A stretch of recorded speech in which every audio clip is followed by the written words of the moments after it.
three of your guys, did you see? I mean, I guess they're all the top 10 in yardage in the SEC. I mean, did you see this coming for that trio? Did you think the potential was there for them to have this kind of year? I think the potential was there. I'd be lying if I saw the amount of production. I think it's rare, and I think it's really cool.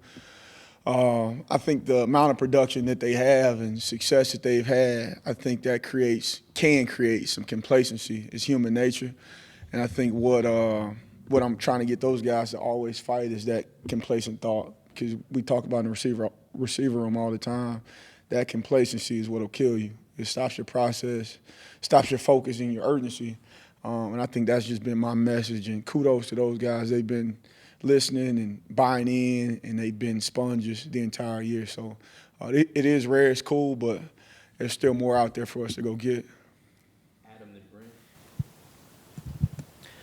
Back in December, when Squirrel goes into the portal, and Brilan Staley's your next guy in line, what was your comfort level at that point, knowing that he was going to be filling those shoes and knowing that he was going to be replacing a guy who produced so much? Yeah, that's a good question. I think the bigger piece of that question is I think college football has evolved. It's a lot more of NFL style. And the reason I say that is because, at that level, there comes a time where you got, a guy that is experienced, maybe older, and there comes a point in the road where you got a younger guy who's promising, and you got to trust your evaluation.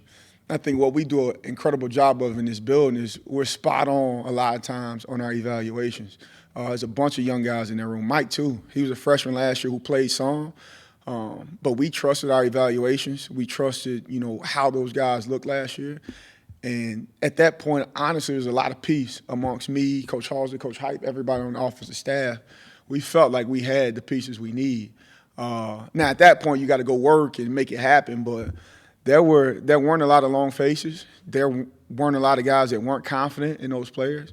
And I think that came from our evaluations. We knew who they were in high school when we recruited them. We confirmed that when they got here and they worked the way they did. And so when you come to that crossroad where you got maybe an experienced player and a young player, I think you got to trust your eval. And that's what we're seeing right now. On Brilan, where is he better now than he was in September or 1st of October as a player in this offense, as a route runner, and just kind of how he plays the game maybe now than what he was doing early in the season? Yeah, that's good. I think route running, for one, he's much better. He understands angles. He does a great job of sitting in windows over the middle of the field.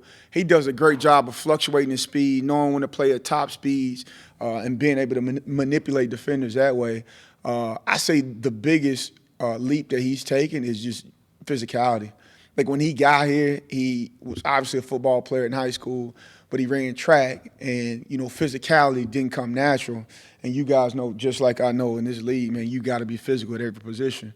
And you see him on some of the stuff where he's blocking. And against Oklahoma, he's pinning a guy on the sideline on the ground, and Mike's sprinting for 20, 30 yards because of it. And I think, that physicality helps him also in routes when you get man coverage and things like that. But he's taking a leap there, and I think it's helped his confidence a lot, and he's playing at a high level right now.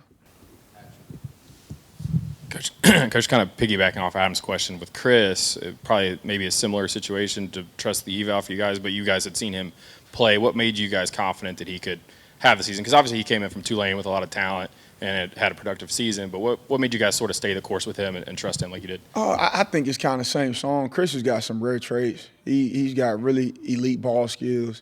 He's 6'3 and a half, and, man, he can run just as fast and as twitchy as, a 5'11", 5'10 slot receiver. For him, it was making the game slow down and allowing him to be confident in himself and what he was doing.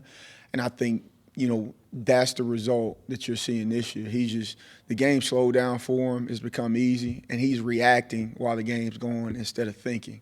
And I think that's what's helped him a ton. But it's kind of the same song. You know what guys can do when you recruit them for so long. And I think you just got to assess and try to figure out ways to put them in positions to be confident and comfortable. Kelsey, with Joey throwing 4 interceptions the last 2 games, what are you communicating with your guys to maybe work on this week to help Joey going into this game against Florida? Yeah, I think Joey's going to be fine. I think he's going to figure that out. My communication with our guys, we got to make sure we're better. So in the case it is something that, goes haywire, we'll make up for it. But, we trust the quarterbacks. We trust what they do in that room. And we just got to do our job, and we'll clean that stuff up.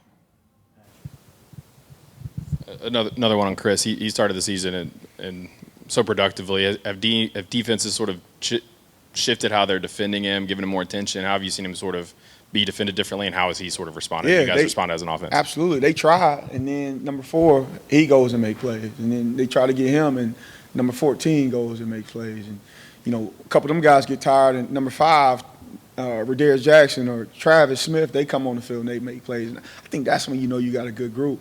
Like, their production is literally compounded off each other. Chris ain't making plays because he's the only one on the practice field working hard. Like, Braylon's working hard and grinding to get better, and now he's winning one-on-one matchups. So as a D coordinator, like, I'm looking across the field, and I don't see anybody on the field that I want to leave one-on-one. And so those guys have grown so close, and it's cool seeing them all be successful.